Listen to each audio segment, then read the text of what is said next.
长久以来，就从很多人的口中听到过各式各样的泰国，拜佛的泰国，大象很多的泰国，到处是人妖的泰国，好像周围每个人都去过了那里。于是我渐渐的也就对这个地方失去了新鲜感和好奇心。如果不是因为刚好路过这里，我想它几乎永远不会出现在我的旅行清单上。但有句古话说得好，既来之则安之，那就重拾热情，去看看这里除了大象和人妖之外，还有什么未知的神秘之处吧。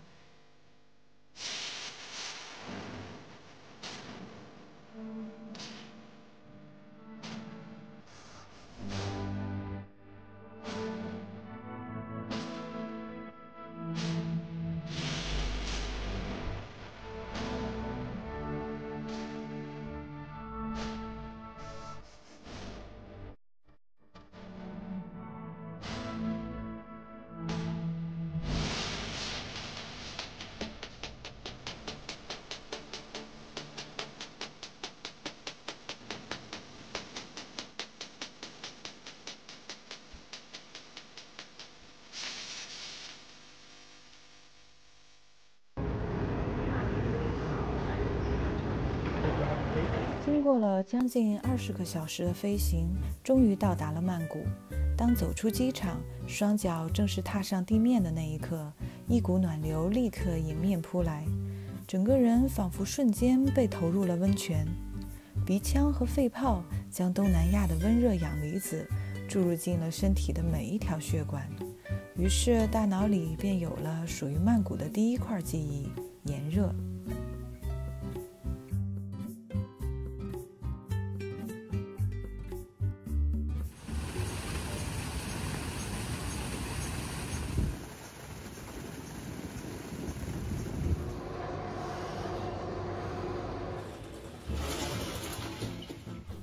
时隔3年，终于再次迎来了长途旅行，感觉异常珍惜。于是第2天匆匆吃过早饭，便出发去了大皇宫。我们要把被疫情耽误的旅行进度尽快赶回来，要一步一个脚印地找回被偷走的那3年。我坐在出租车里，用近乎贪婪的目光扫视着窗外的一切，生怕漏下某一个重要的环节。这座东南亚小城看起来热闹而安逸，密密麻麻的电线，狭小的街道，泰式风情建筑映着繁茂的热带灌木，行人在缓慢移动的车流里穿梭而过，一幅幅充满镜头感的场景，很有亲和力的就把我们拉入了这个环境。所以慵懒但生气勃勃是曼谷留给我的第2块记忆。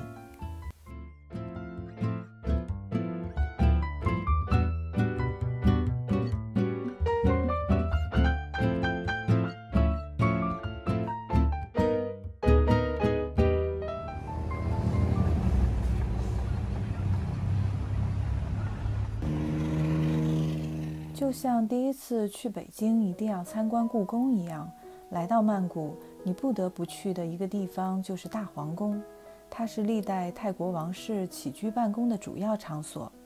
虽规模远不如故宫，但也有自己的独特之处。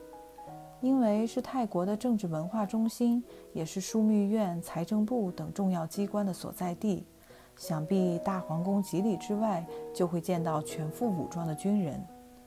但事实并非如此，皇宫外面看似非常普通，只有一堵望不到头的白色围墙挡住了里面的风貌。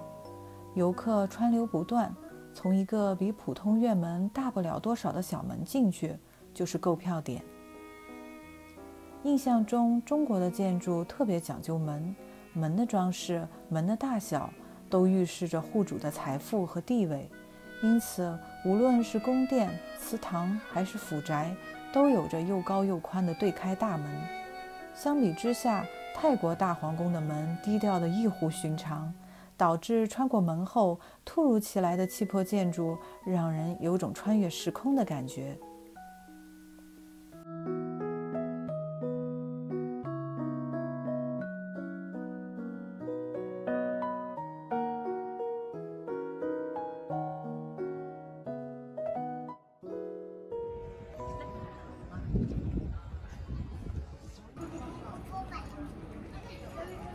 大皇宫主要由结基殿、律石殿、阿玛林宫和玉佛寺构成，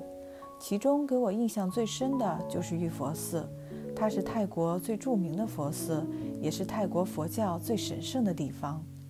这里的建筑特别称得上金碧辉煌、精美绝伦之类的成语，所有的建筑都闪着金光和宝石光，色彩非常浓艳，比起入口的低调，实在闪耀得让人瞠目结舌。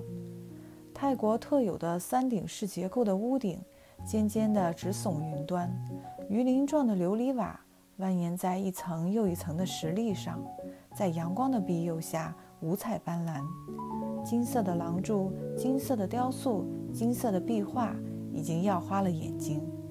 在这里，黄金并不显得那么俗气了，反而得到了更多的展示。就这样，我穿行在佛塔的世界中，金的、彩的，目不暇接。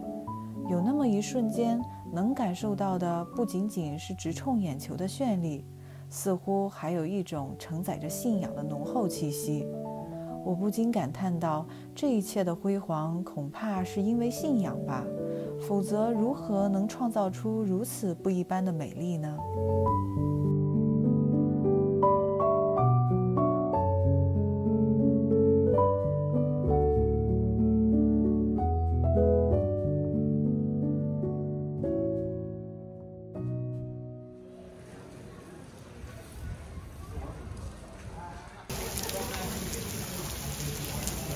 曼谷的天气总是一言不合就下雨，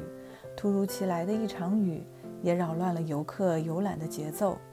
孩子们倒是玩得愈发开心，在雨声的鼓点中轻盈奔走，踩住一朵朵水花，痛快又凌厉。雨下得真心热烈，洗刷着地板的同时，也消除了大殿的酷热，让燥热的心绪骤然放松下来。我也开始由之前的啧啧感叹转为静静欣赏，对于眼前的建筑貌似有了不一样的理解，仿佛读出了它们背后蕴藏的历史和信仰。这个自上而下都信仰佛教的国家，仅仅在这一个地方就把对佛的膜拜和尊崇呈现得淋漓尽致。那一石一柱、一砖一瓦，每一处的精挑细选、精雕细琢，都倾诉着整个民族对于佛祖的崇敬，其实更承载着祖祖辈辈对于幸福生活的向往。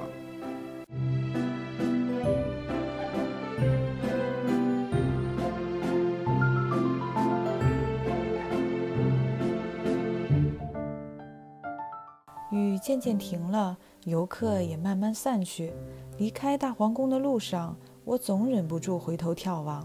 只见那红黄蓝绿倾斜层叠的瓦片，竟变成了一幅悬在曼谷空中的立体插画，似乎在以一种特有的方式延续着自己的修行。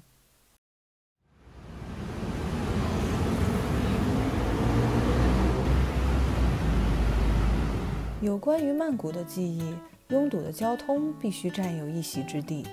我猜，也许是因为大多数人信仰佛教，所以那种慢生活的气质是渗透到骨子里的。当地人无论做什么都是慢条斯理，连开车也是。曼谷的街头就像是一个巨大的停车场，突突车、轿车混杂在一起，排着并不整齐的长队。摩托车从杂乱的长队里风驰电掣地穿过，喇叭声此起彼伏，交通拥堵的可以用不近人情来形容了。但是有一个地方却从不堵车，那就是曼谷的河道。湄南河畔有许多水上巴士站，在以往交通不发达的年代，它们是这个城市的主要交通工具。于是我们决定坐船去郑王庙。